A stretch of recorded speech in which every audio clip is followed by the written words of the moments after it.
Yo, what up? How's it going? Today's video we will be doing a VOD review for 100 Thieves versus Counterlogic Gaming. This is going to be week 3, day 2 of the LCS Spring Split.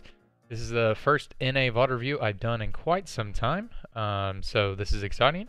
But do not fret, I'm going to try to do every single game for this weekend, so that's going to be a lot of games. So I'm going to do all 10 NA games and all 10 EU games, as well as I'm probably going to do 10 Korean games as well. So it's going to be a grind this week. So it's going to be exciting. I'm hyped. Anyways, so let's just get right into this game though. So we're going to talk about team comps real quick before I talk about how bad CLG's draft was really bad this game. Like normally I'm pretty tame on these VOD reviews when I talk about draft. What CLG actually came out with isn't that terrible. Like the actual draft that they ended up with, but like the drafting strategy and the order in which they pick their picks and like the thought behind picking their picks was just terrible. It was just bad. And I'll explain why in just a second. I never just say things are bad without any reason, and I'm going to try to defend them as well, because I think that's valuable, because there's always a reason why you do certain things even when it's bad. Also, come on, Stixxay, you gotta iron your shirt, buddy. Gotta put some wrinkle release on there. It's kind of weird. Anyways, all right, let's get on to the actual bans. So I'll just talk about the first phase bans. These bans make a lot of sense. So these are so when you're on Blue's side, you can not ban all the power picks because you want to pick them. And the real big disadvantage that CLG has is that they have to ban all the power picks. So something that you can actually do when you're on when you're on Blue side is that you can actually a viable strategy, if you're confident that your solo laners are better than their solo laners, you can actually just leave some of the power picks open so that they'll take so that you'll just trade power picks, right? So you can trade power picks in the first couple stages of the draft. But since their top laner is Darshan, they have to ban out all the powerful solo laner or all the powerful top laners. And then 100 Thieves gets the only one that's left. Not that Aatrox is super powerful this patch. He's okay this patch, but he's no Akali. But so they have to ban these picks right here. They have to ban the Cassio, they have to ban the Akali, they have to ban the Urgot because they can't allow 100 Thieves to first pick it. So that just leaves 100 Thieves. They know Darshan wants to play Sion, so they just ban Sion. Ban Sion, they ban Tahm Kench. Tahm Kench is a super safe pick. And then they don't want to have to deal with the zillion nonsense, so that was just banning out the cheese pick. Because 100 Thieves aren't really scared of anything else in the top side. They just don't want to get cheesed. So yeah, anyways, cool. So we get a first pick Aatrox over here, so that makes a lot of sense. Aatrox is decent in this patch. He's okay. But this is the thing I have issue with. I'm not going to talk about team comps with, but what I have a big issue with is the Ornn second pick. So the reason why I have a big issue with the Ornn second pick, because the Aatrox is already picked right here. Obviously, Aatrox can be a triple flex. It can obviously be flex to mid lane or flex to jungle. I wouldn't think that 100 Thieves would flex it to mid or jungle just based off the players that are playing in this game, but they definitely could. So there's definitely a possibility. But Ornn is also not even a very good champion on this patch. I know that a lot of people have been playing him support. I mean, not really a lot of people. I mean, outside of JJ, only Hakuov has been playing it. He's honestly not even good in the support role. It's weird that he's even been coming out. It's just because of the simplisticness of NA drafts that's been coming out. Because kind of like the NA has been really Fiesta-y lately. Just the beginning of the season, so that's why Ornn has been an okay pick. But Ornn in top lane, since they took away his shield, is really, really terrible in lane. Especially into an Aatrox. Aatrox destroys champions like Ornn, eats them for breakfast. So that was a weird pick. So it's already a bad pick into Aatrox, so that's already a negative matchup. And then you pick it knowing that the enemy's going to pick Braum. I mean, Ezreal, Braum, if you pick Lucian, you know you're trading Lucian for Ezreal. And Ezreal pairs really well with Braum. And Braum is a direct counter pick to Ornn. And what is the best support pick with Lucian? It's Braum. So it's just kind of weird that they didn't just snatch the Braum up right there. the only thought process I can think is that they want Biofrost on a playmate, like a more of a playmaking champion. Not that Braum can't make plays, but you know, Thresh is more of that, like, you know, flying in, throwing hooks, doing, you know, making the 1v9 type of plays. So maybe they wanted Biofrost on more of a champion like that. So that might be why. But if that's the reason, just take Thresh right there, and see what they pick in these picks. You don't have to pick Ornn, because basically after Sion's off the table and all the power picks are gone, and if you don't want to play a carry in the top lane, the only tank that is really playable in top lane right now anyways is, you know, Urgot and Sion. So you can play any tank you want. You can play, if you want like a pure engage tank, you can pick that Ornn. You can pick Maokai later in the draft, but picking Ornn into Braum is really bad. It's just really bad. And then Ornn into Aatrox is really bad as well. You know, obviously Maokai's not in the meta, but he's gonna fare just as well as Ornn, and you can pick either of them really late in the draft. It just made no sense to second pick Ornn right here, because you pick him, there's no way 100 Thieves snatch it up right here, and like there's no way they snatch it up right here, and then they just immediately counterpick with the Braum, which maybe they wouldn't have picked Braum here, but they probably still would have picked Braum right here. But then you can just not pick Ornn. Ornn was just such a bad pick in this comp. Like it just didn't make any sense. They wanted the long range engage, I get it, but like you just pure counterpicking yourself into this team. You're gonna get destroyed topside. You're already like gonna get destroyed player wise. You pick a really terrible matchup. And then the enemy support is a direct counter pick to your champion, and you use your bundle pick. Like when you're on blue side, you're using your bundle pick. That's what you get to pick a power duo. You use your bundle pick to pick a bad champion. That just makes no sense to me when the enemy is already revealed their solo laner, and all the powerful solo laners are banned. So. And then you save for the counter pick, or if you like, you save for the counter pick that you want, which is fine. That's great. That's all and good.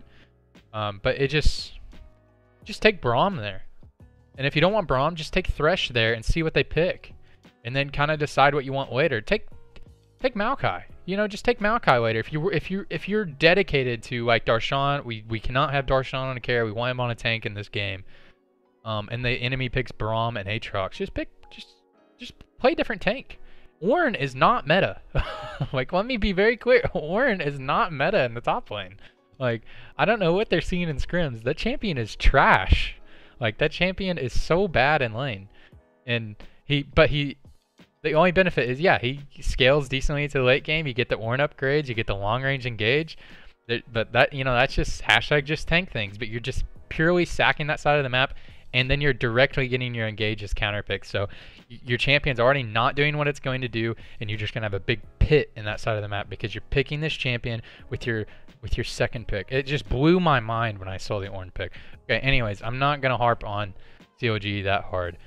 All right, I'm sorry. I just had to get that out of the way. I just like I'm like a Nazi for the draft phase. But anyways, just the Ornn pick blew my mind. Anyways, cool. Let's talk about the rest of the team comps. So, over here, 100 Thieves team comp. So they have a pretty decent team fighting comp. So a really good team fighting comp with a lot of mobility with their backline as well. So Ezreal and Ryze can get out of a lot of sticky situations. And their comp wants to move forward and has a lot of self-peel. So they have a really good team fighting comp. As well as a really good, decent 1-3-1 setup. So with the Ryze, and Aatrox, and they also have triple TP. They have a really good, decent 1-3-1 setup, so they can look to do the 1-3-1 in this game, for sure. So that's like an obvious setup they do. So what CLG can have going for them, so they have a losing top side for sure. They have some kill threat in the bottom side. So some kill threat in the bottom side and an aggressive jungler. So in the early game, they can look to play around that, and they're also on blue side, so they can look for those wraparound ganks. So that's something you can always do on blue side, especially with a jungler like Zhao. So you can keep the lane in a in a stable state, and then you can look for small trades, and then Zhao can wrap around. You can get some easy kills that way. So Viktor into Ryze. So Viktor generally outranges Ryze, and kind of like the push in the aero game is pretty neutral, and then Ryze kind of gets the push later in the game, as he, as you one combo the wave. So after your first back, Ryze can generally get priority in the lane, but then once Viktor gets his upgrade, you kind of just trade him evenly. So Viktor outranges Ryze, so definitely like a health trade beneficial for Viktor, but definitely not really like a super counter pick or anything like that. Jungle, directly just the jungle matchup, Zhao can actually win 1v1s versus Camille with the new rune setups. So having Halo Blaze on, actually Zhao can actually win those 1v1s, so he can look to play more aggressive, especially with his bot lane that has kind of like a kill threat advantage. But it's going to be really difficult top side of the map, and they have a decent team fighting comp, but they're going to have to definitely, if they want to ever win a team fight, they're going to have to really play around Braum's cooldowns, because their team fight kind of depends purely on Ornn engage. Like, it depends a lot on like plays around Ornn, Thresh, and Zen. So like a clean Ornn engage with like a Zen flash ult is something they can work around, but it's like this Braum pick really kind of messes with what they're trying to do. But if this comp can get ahead, then they'll have a good time, but you're gonna have a tough time on the top side of the map. So anyways, with that out of the way, let's just get into the game. I know I flamed CLG really hard for their comp.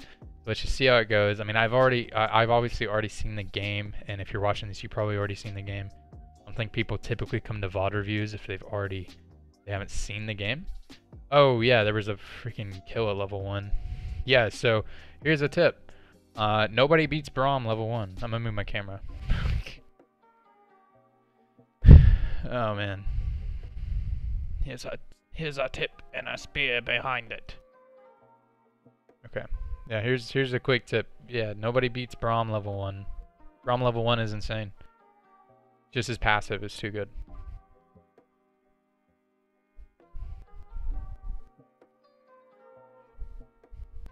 Yep.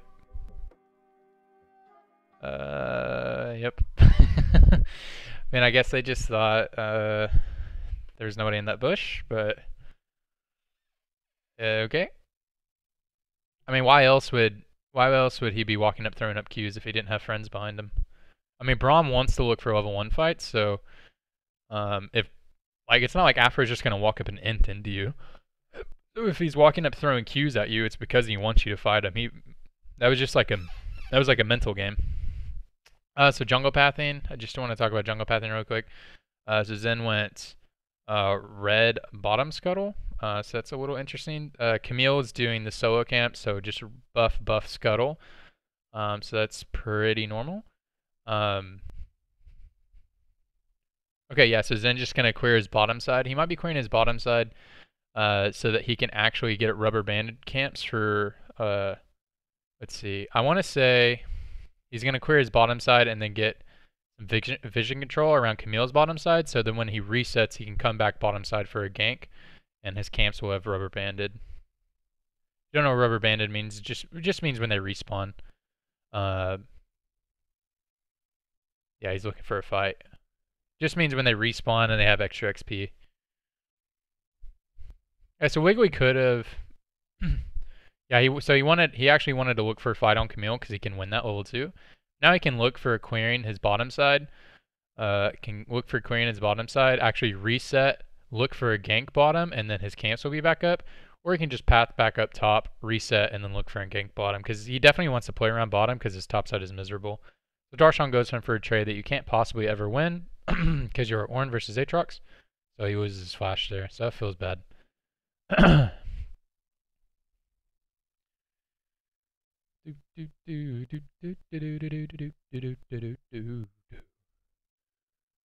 Yep, so Camille cleared her bottom side because top scuttle is going to spawn, so now she can go top side and kill the Gromp and then get a top scuttle for free. and she can't get punished bottom side. What that also does is that gives information to Zen, because that's pretty predictable pathing, so now Zen can go for a free gank bottom. That's decent pathing by Wiggily, but pretty standard pathing by Onda, to be honest. I don't even know if that's actually creative by Wiggily. Or if that's, I mean, that's just pretty standard, to be honest. I mean, you know the enemy jungler is going to want to go up there, but he had that information because he warded down here. So since he warded down here, he had that information. And now his wolf camp will actually respawn, but he can clear his Gromp, and then these camps will actually respawn up here. And if Camille goes and checks up here, these camps won't actually be up, so he can't actually get punished for this gank. So that's pretty good. Pretty good pathing by Wiggily, because he actually can't get punished by Camille being topside right now. But Camille does get a kill at the same time. So kind of good plays by both junglers. Yeah, you can tell Onda wants to play, or not Onda, but Wiggily wants to make a play down here so bad. Hey, gets the wrap around. Here it comes. Knows the jungler's topside, and he knows the Moo doesn't have flash, so that's why he goes on Afro right there. Good play by Wiggily. And Wiggily knows his camps weren't up, so he can't get punished for that play. So that's pretty good. Yeah, Aphromoo just TPs into death. That was a really bad play. He literally just TPs into a full minion wave and a Thresh. It was a really bad play by him. Just a mental boom. Yeah, just mental boom right here. Well, this isn't mental boom. This was just, there's nothing Afro could do. He was dead.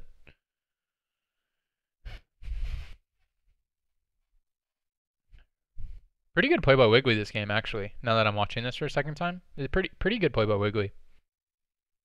Like the way he sets up his camp so he doesn't get punished. Just Darshan making some mistakes in lane. Made that dive possible.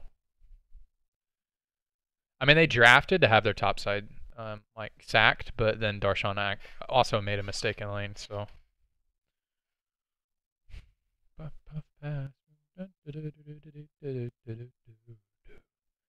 Handing over blues.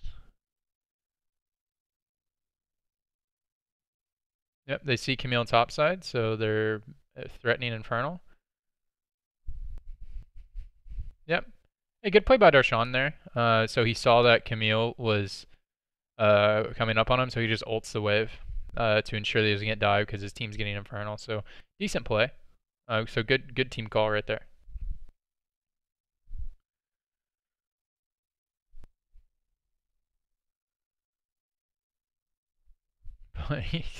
It's so like obvious, like when you look at that play for the mid lane, it was like so obvious to both of the mid laners, like that their jungler was behind them. Like how both of them were positioning in the lane, it was so obvious their jungler was behind them. It just looks silly.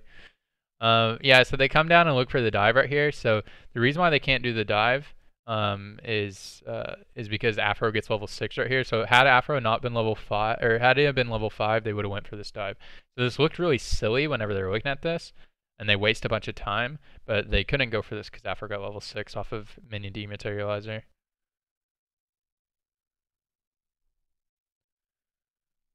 Yeah, so that looked really silly, but they actually Aphro getting 6 on that wave was really bad for them. So good trade by Onda. He just goes topside and gets that. So all Onda has to do now is just play off a topside. So Onda does a good job too. I've been talking a lot about, or Anda. He must be called Anda, right?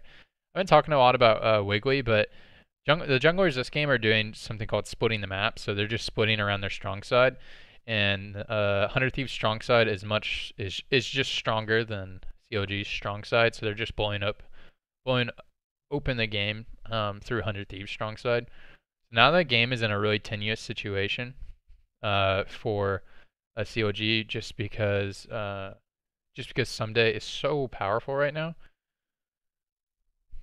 So this is pretty tough for them, because Darshan's not even able to look at the Aatrox now. And now Aatrox can transition his lead to other lanes, so they can transition their lead to mid. And they can look for fights with their Aatrox. They push the lane back up, so he just goes back up. Anywhere the Aatrox goes, the enemy team doesn't want to be. Ooh, did she steal that? Oh, wow.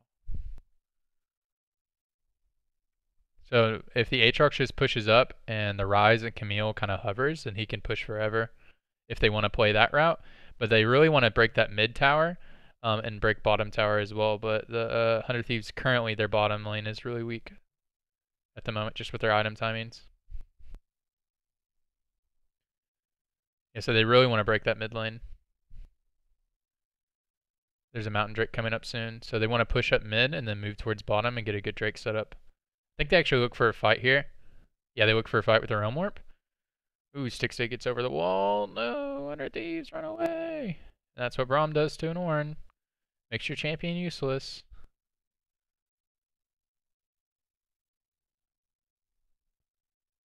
Yep.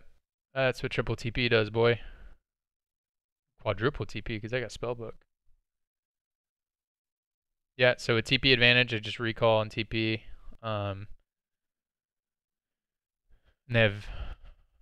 They just kind of give up Dragon to them. Yeah, so CLG gave up on that fight. They don't want to fight. They lost a lot of their key ultimates in that fight. It's just so hard. Like, they don't want to fight anywhere Aatrox is, because the value that Aatrox gives to a fight is so much more valuable than Ornn does in this game. Like, I just think that Ornn pick was so bad. It's so tough. So after they used their stopwatches and used all their, like, Stixxay used his flash and they used everything to get away from the fight, like, they couldn't take another fight again, even though they got out Ssumday's ultimate and stuff. As soon as they saw the TP come back in, they couldn't ever do that again. Yeah, so now they're just going to break the side lane. They're going to trade sides of the map right now, but it's fine because they're just pressuring two lanes right now. So they're pressuring, so Untitled Thieves are pressuring two lanes while CLG is getting one lane. That's just the power being stronger. And now they can run their 1-3-1 setup, and it takes two people to take down an Aatrox now. So Aatrox is going to want to be... there's actually no neutral objective up right now. He's going to be bottom side, and then Baron will be up by the time his TP is up, but nobody really has Baron threat at the moment. So that's kind of an irrelevant cooldown in terms of, like, Baron control. 100 Thieves actually have somewhat of a Baron threat because the Mountain Drake is actually insane. Like, one Mountain Drake is actually insane though. Yeah, so 100 Thieves just want to play this as a 1-3-1 right now. And keep punishing the Ornn side. And they can make plays with their...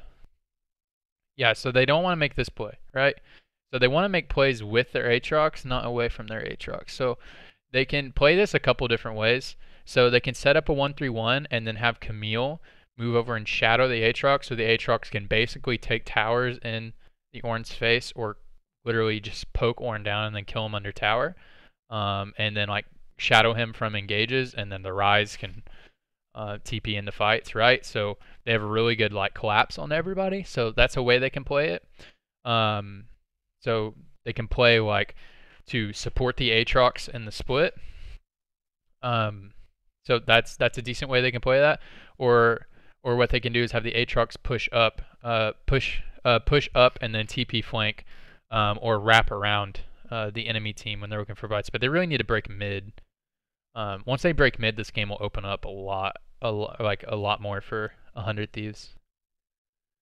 Ornn ult comes in. Who cares? Oh, you took down some of my HP? Guess what? I heal everything. I'm Aatrox. Good luck. So beneficial trade for CLG, I believe. Yeah, they got a kill and some cooldowns.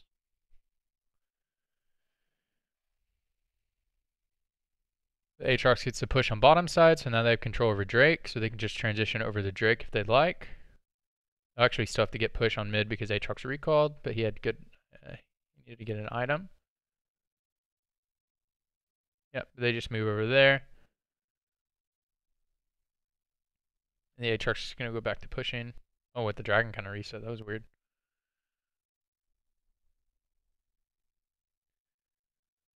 Basically, all that 100 Thieves has to do right now is make plays around the Aatrox, and then break that mid lane. And once they break that mid lane, they keep the 1-3-1 setup, and only take fights around their Aatrox. And they keep the 1-3-1 setup till they have the inner towers taken. And only take fights around the Aatrox. See, just like this. This is fine. The TP flank with the Aatrox, they get a kill, so now they can pressure for an objective. They can look for a fight right here, right? They look for a fight. They can pressure Baron.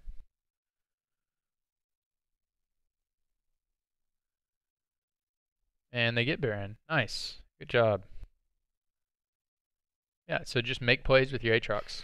And so now their 1-3-1 is going to be so powerful. So now they should be able to break all the towers here. They should be able to break the outer, all the inners, actually. And once they break all these inners, it'll be really good. So what'll be good to see is 100 Thieves, if they can break all of these inners and then transition to like full darkness around the top quadrant. And kind of bait them into a bad situation. But I'll kind of explain in a second. Because I want to say 100 Thieves does something I don't want them to do, because they kind of stall out the game a little bit when they could just transition to away from 1-3-1. Yeah, Huhi didn't need to play that far up right there. He just needed to have the minions baroned. He needed to wait to see people in the mid lane because they were taking mid tower. He didn't actually even have to have the minions baroned. So a little bit playing a little bit too far up. They were trying to like take 3 lanes at once, but when you're playing the 1-3-1 and you're like trying to like 3-lane siege, you don't have to actually actively be taking all 3 lanes at the same time. You can be sieging 2, and then as soon as you see the people react to one of the sieges, then you start sieging the 3rd. And then it puts the enemy in a really sticky situation. But when you're like just starting and you're like starting siege on 3 at the same time, they can make a reaction and react on the weakest character. All right, they get him another Mountain Drake, and 3 Mountain Drakes is pretty obnoxious. So right now, what 100 Thieves can do is they can stick to their 1-3-1 setup, and what they want to do right now is they stick to their 1-3-1 setup and they starve out the enemy jungle. So they push in all the lanes to the base, right? And they starve out the enemy jungle. So they push it up and then they take all the jungle camps, so that the enemy's XP and gold is minimized, right? To the best that they can, right? You don't make sure you want to get picked, but you starve out the enemy the best you can, because they're in a position to do that. I mean, you're at a huge lead.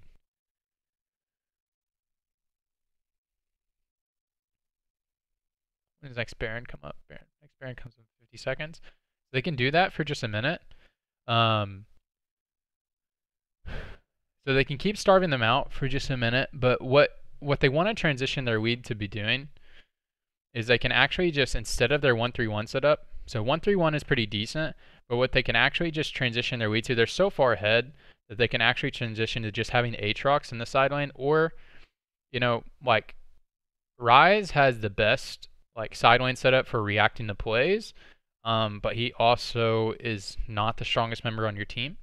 So if they actually split their setup in just to a 1-4, they can actually split their setup into a 1-4 and have the Ryze push up, or actually the Aatrox push. Let's have Aatrox. Aatrox push up the top lane, the 3 push up the mid lane, and then they just have and they get complete darkness in this top quadrant. Top quadrant up here, get complete darkness in the top quadrant.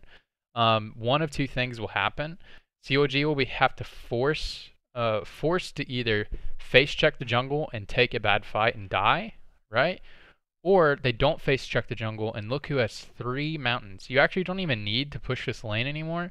This lane doesn't actually matter. Like this whole TP situation where we're going to be pushing the bottom lane full pressure actually doesn't even matter anymore, because all that matters is we get Baron and we win the game. So as soon as this Baron spawns, all that 100 Thieves has to do is just transition their lead just purely to this side of the map. Because with these 3 mountains and with this champion existing on the map, with Ryze existing on the map, the Baron threat is so heavy that all you have to do is just put darkness on the entrances. Basically, is darknesses on the entrances to this quadrant and directly over the Baron pit. And they'll have no idea whether you're on the Baron or not, and they'll have to face check. And your team is way stronger than theirs. And if they don't face check, you literally just realm warp in, and you take the Baron in 4 seconds. So you have 3 mountains. So I think 100 Thieves actually stall this game out way longer than they should, and actually give CLG like a window back into the game. But CLG's comp is kind of useless into them. So see what's happening right now? Like CLG should not be able to be walking around this jungle right now, because Aatrox should be like destroying them in it. They should be pushing up into the enemy jungle and taking full control. There should be minion waves into their towers right here, not minion waves into their bot lane. See, look what they're doing right now. Imagine an Aatrox in here. And they face check and they all die. They have a 0% chance of winning that fight.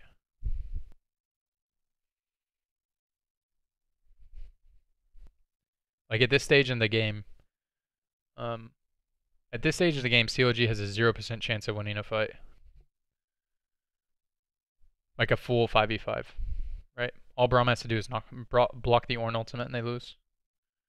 Later the game goes, the better it is for the Ornn comp, but it's still like not that great, you know?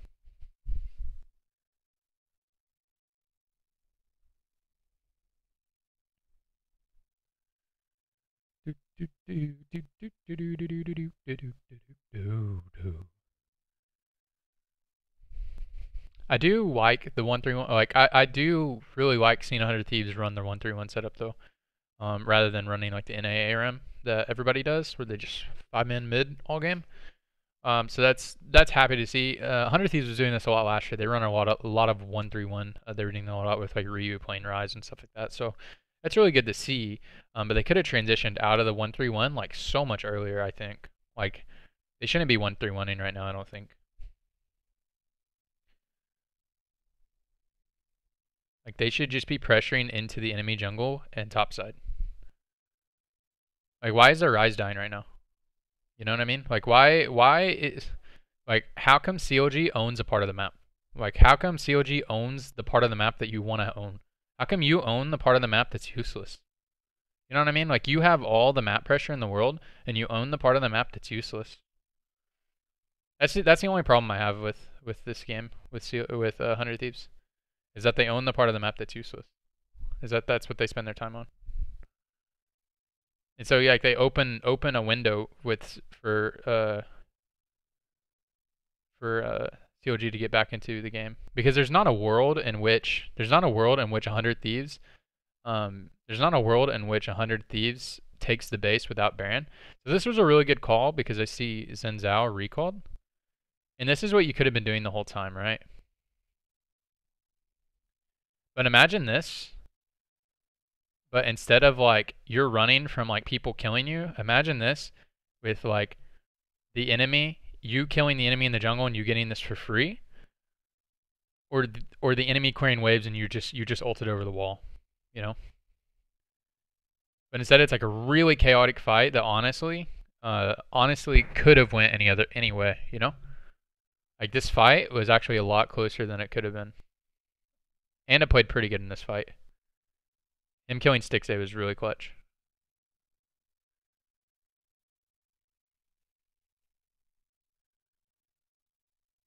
Yeah.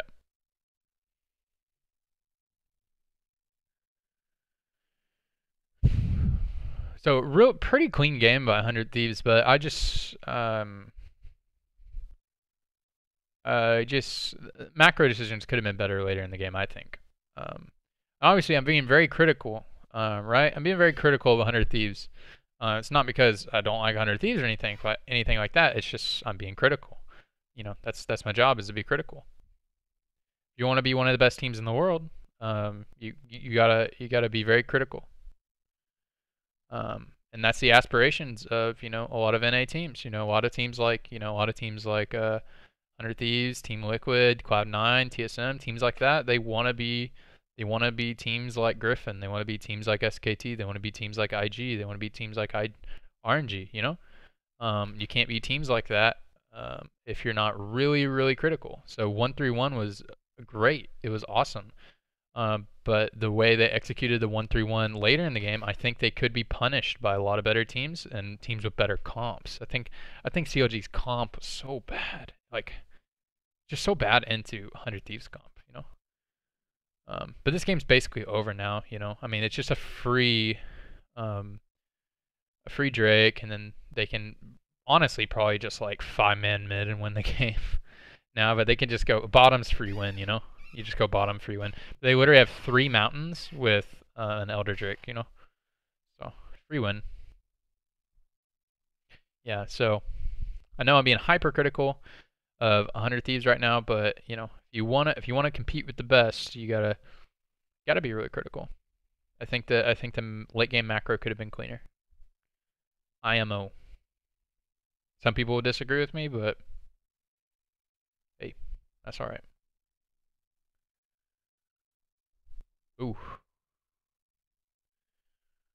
Ooh, this is hard to watch. Feels bad. Feels bad, CLG fans. Oh my. Ezreal late game damage. Will you end it already, please? Please? Please? Please? Jeez. Yep. But the whole reason why I was being like really critical was like, you know, I mean, I explained why I was being critical is because if you want to be one of the best teams in the world, you gotta be very critical. But like, CLG has no business even getting close to killing anybody. Like, how far they were behind and like how stompy this game was. CLG has no business even taking any of Bang's health bar or any of Hui's health bar. They have no business doing that. This game should have been closed out so much easier. Than like that fight that like they almost lost that fight, you know? Or they almost lost that fight around. I mean, not really. I mean, but like there was a chance, you know? They let him back, and there was an opening, and you know, had they gone against a better team or a better team comp, maybe the game could have been different. Look at Bang's hair; it's hilarious. Anyways, pause on Bang. I love Bang. Bang's a good player. Anyways, all right, that's gonna be it for the VOD review. It was like an angry VOD review. I was angry the whole time. I was furious. Not really. Anyways, that's gonna be it for the VOD review, guys. Hope you guys enjoyed this one. I enjoyed making this one. This weekend I'm gonna make like 30 VOD reviews. It's gonna be crazy. I got, you know, I'm saying that so that I'll actually do it. I'm gonna be grinding so hard. I'm really trying to prove that I can do this. You know, really trying to prove that I can give really good analysis, because I think that I do. I think I give really good analysis. But anyways, thank you guys so much for watching. If you watch this, but anyways, that's gonna be it. I'm gonna press the stop record button now. Go, let me find it real quick. Hey, there you are. Anyways, I found it. Okay, bye. Bye.